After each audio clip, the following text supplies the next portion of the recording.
Good evening friend, শুভ সন্ধ্যা। সকলকে smart Bengali ম্যাথে স্বাগতম। স্মার্ট বেঙ্গলি ম্যাথে আমরা আজ আলোচনা করব সৌরজগৎ। এর আগে দেখো আমরা অলরেডি আলোচনা করেছি মহাবিশ্ব কাকে বলে, মহাবিশ্ব কি। মহাবিশ্ব নিয়ে আমরা বিস্তারিত আলোচনা করেছি। সূর্য কিভাবে সৃষ্টি হয়েছে, এই টপিকটা আমরা সম্পূর্ণ বিস্তারিত আলোচনা করেছি। তোমরা যদি দেখে না থাকো তাহলে ভিডিও ডেসক্রিপশনে লিঙ্ক দেওয়া রয়েছে, তোমরা সেখান থেকে দেখে নিতে পারো। আজ আমরা আলোচনা করব সৌরজগৎ বা সৌর পরিবার। সৌর পরিবার কাকে বলে? সূর্যকে কেন্দ্র করে সূর্যের চারপাশে যে গ্রহ উপগ্রহগুলো পরিক্রমণ করে চলছে, এদেরকে একত্রে কি বলা হচ্ছে? সৌর পরিবার বলা হয়। দেখো, সৌর পরিবারের মূল কেন্দ্রে রয়েছে সূর্য। তোমরা ভিডিওতে দেখতে পাচ্ছ যে মূল কেন্দ্রে কি রয়েছে? সূর্য রয়েছে। সূর্যকে কেন্দ্র করে অন্যান্য গ্রহগুলো কিন্তু পরিক্রমণ করছে।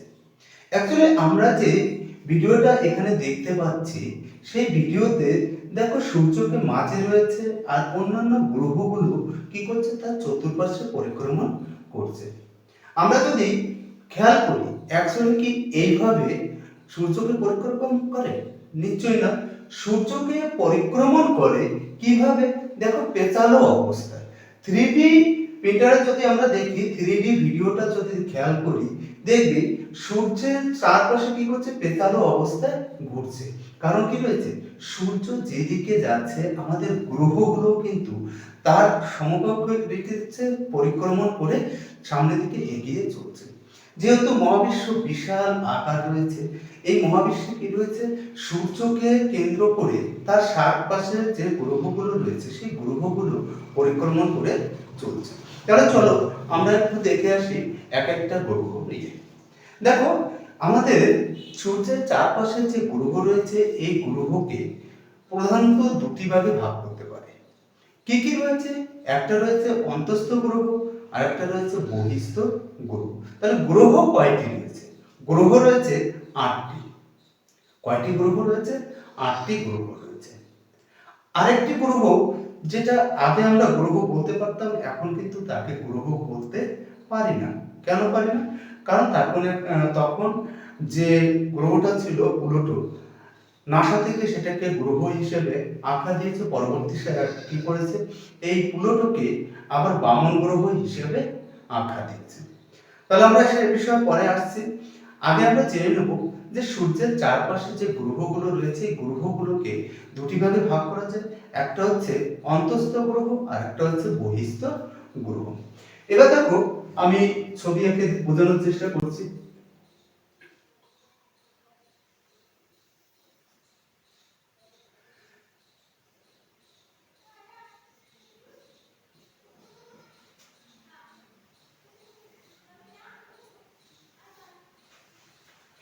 আমি এটাকে কি ধরলাম?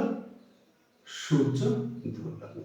দেখো, এই সূর্য কিভাবে সৃষ্টি হয়েছে এর একটা ভিডিও আমি অলরেডি করেছি। সূর্য কিভাবে সৃষ্টি হয়েছে, সূর্য যেহেতু একটি নক্ষত্র, সেই নক্ষত্র কিভাবে সৃষ্টি হয়েছে, তোমরা যদি ভিডিওটি দেখে না থাকো, ভিডিও ডেসক্রিপশনে লিংক দেওয়া রয়েছে, সেখান থেকে দেখে নিতে পারো।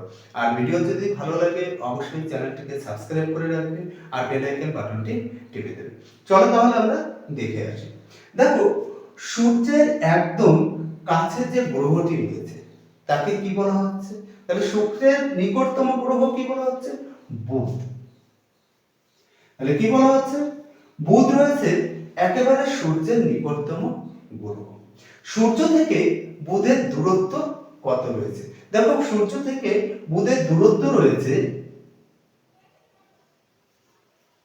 5.7, অর্থাৎ কত রয়েছে? 5,70,00,000 কিমি পেরায়। এত দূরত্বে কি রয়েছে? বুধ রয়েছে। বুধ, এই যে রাস্তা রয়েছে, একে কি বলা হচ্ছে? এই যে সূর্যের চারপাশে যে পরিক্রমণ করছে, যে রাস্তা পরিক্রমণ করে, তাকে কি বলা হচ্ছে? কক্ষপথ বলা হয়। এই কক্ষপথে সূর্যের চারপাশে এক পাক ঘুরে আসতে কত লাগে? 88 দিন সময় লাগে। কতদিন সময় লাগে? 88 দিন সময় লাগে। এবার দেখো, এই যে প্রত্যেকটা গ্রহ নিজে অক্ষের উপর আবার কি করছে, পাক খায়।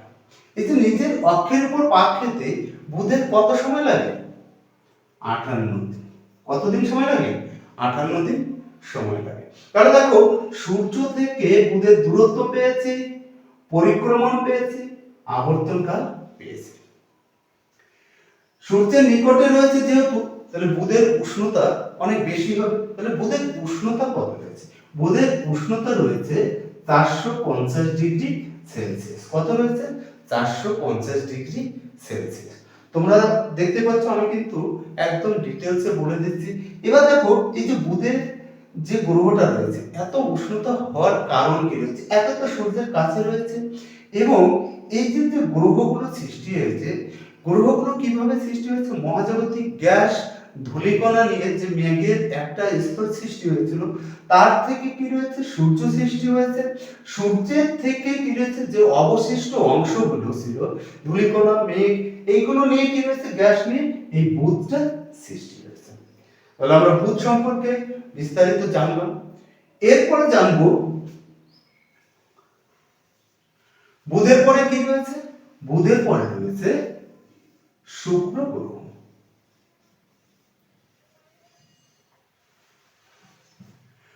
বুধ শুক্র থেকে কত দূরে রয়েছে, প্রথমে আমাদের জানতে হবে বুধ গ্রহটা কত দূরে অবস্থান করছে, 10.8, 10,80,00,000 কিমি প্রায়।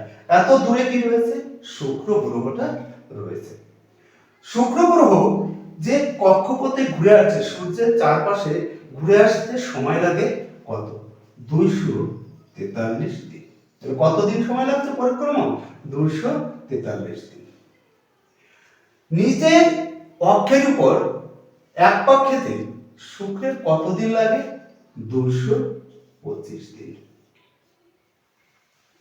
এবার দেখো সূর্যের দ্বিতীয় দূরত্বম গ্রহ হচ্ছে কি, শুক্র।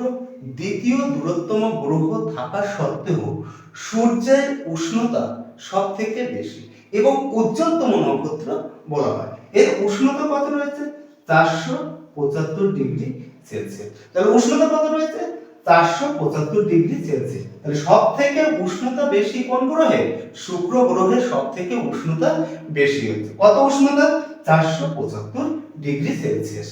এত উষ্ণতা থাকার জন্য শুক্র গ্রহকে কি দেখা যায়, উজ্জ্বল দেখা যায়। তার মানে উজ্জ্বলতম এবং উষ্ণতম গ্রহ কোনটা হচ্ছে, শুক্র গ্রহ। দেখো শুক্র গ্রহ সম্পর্কে আমরা মোটামুটি একটা ধারণা দিলাম। সূর্য থেকে শুক্র গ্রহের দূরত্ব কত রয়েছে, পরিক্রমণ বেগ কত রয়েছে, আবর্তনকাল কত রয়েছে, আর উষ্ণতা কত রয়েছে। তাহলে শুক্র সম্পর্কে আমরা মোটামুটি একটা ধারণা পেলাম। এরপরে রয়েছে আমাদের পৃথিবী।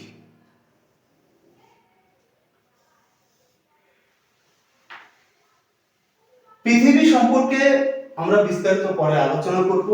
সাধারণ যেটুকু আমাদের জানা দরকার সেটুকু আপাতত আমি এখান থেকে দিয়ে দিচ্ছি, কারণ প্রত্যেকটা গ্রহের উষ্ণতা দূরত্ব কত রয়েছে সেটা আমি যখন আলোচনা করছি, শুক্র পৃথিবী সম্পর্কে একটু আলোচনা করছি। সূর্য থেকে পৃথিবী 3 নম্বর দূরত্ব অনুসারে কত নম্বর গ্রহ রয়েছে, 3 নম্বর গ্রহ রয়েছে। তাহলে কত নম্বর গ্রহ, তৃতীয় গ্রহ হচ্ছে পৃথিবী। দেখো এই পৃথিবী আর শুক্র গ্রহে কি রয়েছে, প্রায় আয়তন সমান, যার জন্য শুক্র আর পৃথিবীকে যমজ গ্রহ বলা হয়। তাহলে প্রশ্ন যদি হয় কি যে যমজ গ্রহ কাকে বলা হচ্ছে, শুক্র আর পৃথিবীকে যমজ গ্রহ বলা হয়। সূর্য থেকে পৃথিবীর দূরত্ব কত রয়েছে, প্রায় 15 কোটি কিমি। তাহলে কত রয়েছে, প্রায় 15 কোটি কিমি রয়েছে।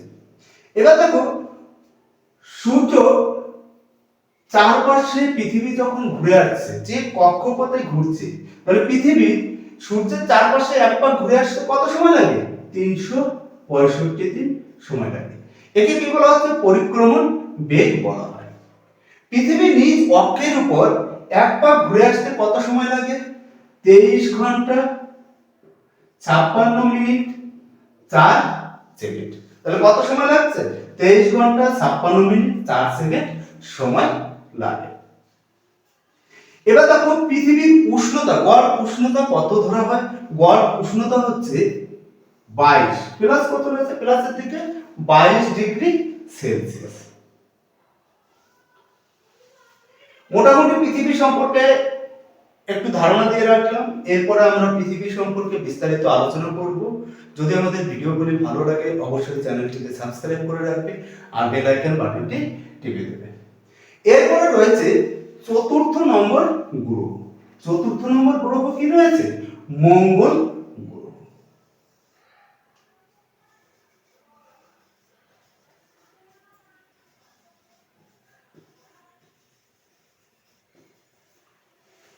তাহলে চতুর্থ নম্বর গ্রহ কি রয়েছে? মঙ্গল গ্রহ। সূর্য থেকে মঙ্গলের দূরত্ব কত রয়েছে? তাহলে কত কিমি দূরে মঙ্গল অবস্থিত রয়েছে? তাহলে মঙ্গল কত কিমি দূরে রয়েছে? 22.7 কোটি কিমি। তাহলে কত রয়েছে? 22.7 কিমি দূরে মঙ্গল অবস্থান করছে। মঙ্গল তার কক্ষপথে এক পাক ঘুরে আসতে, সূর্যের চারপাশে এক পাক ঘুরে আসতে কত সময় লাগে? 687 দিন। তাহলে কতদিন সময় লাগে? 687 দিন। নিজ অক্ষের উপর এক পাক খেতে মঙ্গলের সময় লাগে কত? 24 ঘন্টা 37 মিনিট। কত সময় লাগে? 24 ঘন্টা 37 মিনিট সময় লাগে। এবার দেখো মঙ্গলের, আমাদের পৃথিবীর একটি মাত্র উপগ্রহ ছিল চাঁদ। মঙ্গলের উপগ্রহ সংখ্যা কয়টি আছে? দুটি আছে। আমরা এতদিন পর্যন্ত এটাই জানতাম মঙ্গলের দুটি উপগ্রহ রয়েছে। কি কি রয়েছে? ডাইমস আর হচ্ছে ফোবস। নাসা থেকে বর্তমান গবেষণা করে তারা প্রমাণ করেছে মঙ্গলের 4টি উপগ্রহ রয়েছে। মঙ্গলকে কি গ্রহ বলা হয়? লাল গ্রহ বলা হয়। কেন লাল গ্রহ বলা হয়? কারণ মঙ্গল গ্রহে ফেরাস অক্সাইডের পরিমাণ অর্থাৎ লোহার পরিমাণ সবথেকে বেশি রয়েছে, যার জন্য মহাশূন্য থেকে কি দেখা যায়? মঙ্গলকে লাল দেখা যায়, যার জন্য মঙ্গলকে কি বলা হচ্ছে? লাল গ্রহ বলা হয়। এই যে দেখো সূর্যের নিকটে আমরা কয়টি গ্রহ পেলাম? 4টি গ্রহ পেলাম। আমি কি বলেছিলাম যে আমাদের গ্রহকে প্রধানত দুটি ভাগে ভাগ করা হয়েছে, একটা হচ্ছে অন্তস্থ গ্রহ আর একটা হচ্ছে বহিস্থ গ্রহ। এই যে 4টি গ্রহ রয়েছে বুধ, শুক্র, পৃথিবী, মঙ্গল, এই 4টি গ্রহকে কি বলা হচ্ছে? অন্তস্থ গ্রহ বলা হয়। তাহলে 4টি গ্রহকে কি বলা হচ্ছে? অন্তস্থ গ্রহ বলা হয়। আমরা এর পরের ভিডিওতে বাকি যে বহিস্থ গ্রহগুলো রয়েছে সেই বহিস্থ গ্রহ নিয়ে আলোচনা করব। আজকে ভিডিও যদি ভালো লাগে অবশ্যই চ্যানেলটিকে সাবস্ক্রাইব করে রাখবে আর বেল আইকন বাটনটি টিপে দেবে। আজ এই পর্যন্তই, দেখা হচ্ছে পরের ভিডিও।